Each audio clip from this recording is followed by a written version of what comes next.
Time now for MLB Diamond Decisions presented by Citrix. How about this from Terry Francona? He had said in the past, Class A, if we need him to go more than 3 outs, we will. Well, here was his opportunity. Bieber goes out after Paredes' base hit, and Class A comes in to get the 4 outs.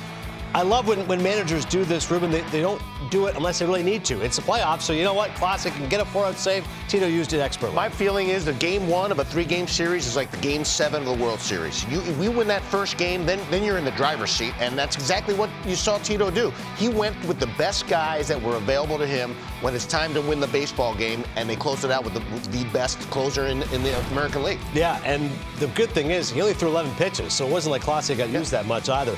Youngest teams to make the postseason in baseball history. How about the Mets? 86 Mets. They were 27.2, and the Guardians are a year younger than them. 1970 Reds, 1950 Phillies, going way back, Dodgers and Cardinals from the 40s as well. But it kind of gives you that thought process when it comes to this team. Yeah, they're young, but it's also their style of play as well, Ruben. Like this team, they don't hit a lot of home runs. They don't strike out much. Make a lot of contact. Feels like old school 80s baseball when you were playing. That what was old will be new again, and that's exactly what you're seeing out of the Cleveland Indians. They play quality baseball. I said at the beginning of this series, this is a team that's going to out baseball every other club, and in the playoff situation, it's about moving runners. It's about making contact. It's about making the pitches when you have to, and it's about base running. I start thinking about like teams like the Kansas City Royals and the Giants in 2014. Those teams played baseball the right way. They moved the runners. They got the big base hit when they had to. You saw it out of Ramirez yesterday with the big home run on a mistake.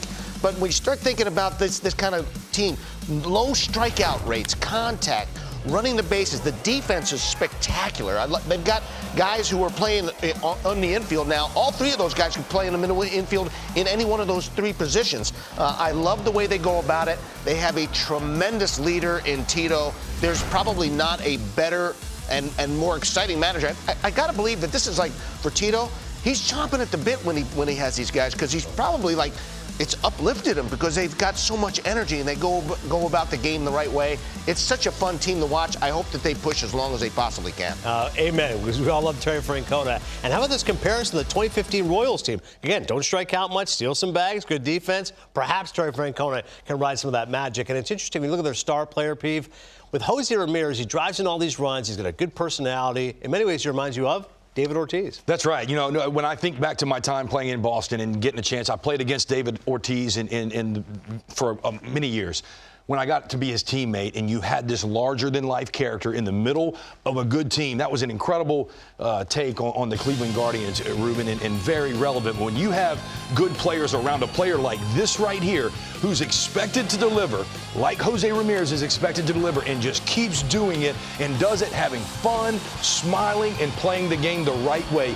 David Ortiz was prepared just as Jose Ramirez is prepared. These guys are very intelligent baseball players, and they're really intelligent when they're sitting behind home plate getting ready to face a pitcher for the 2nd and 3rd time. We saw that with Jose Ramirez yesterday. He was looking for that changeup, got it up. It reminded me of Game 2 in Fenway Park when Michael Wacha was unhittable. He had an incredible changeup. David Ortiz said, I'm going to get it up and I'm going to hit it over that wall. He did that in Game 2. Jose Ramirez, in that post-game interview with Alana, said, I was looking for Cambio, and he, after too many of them, they're very smart players, they're energetic, they're fun.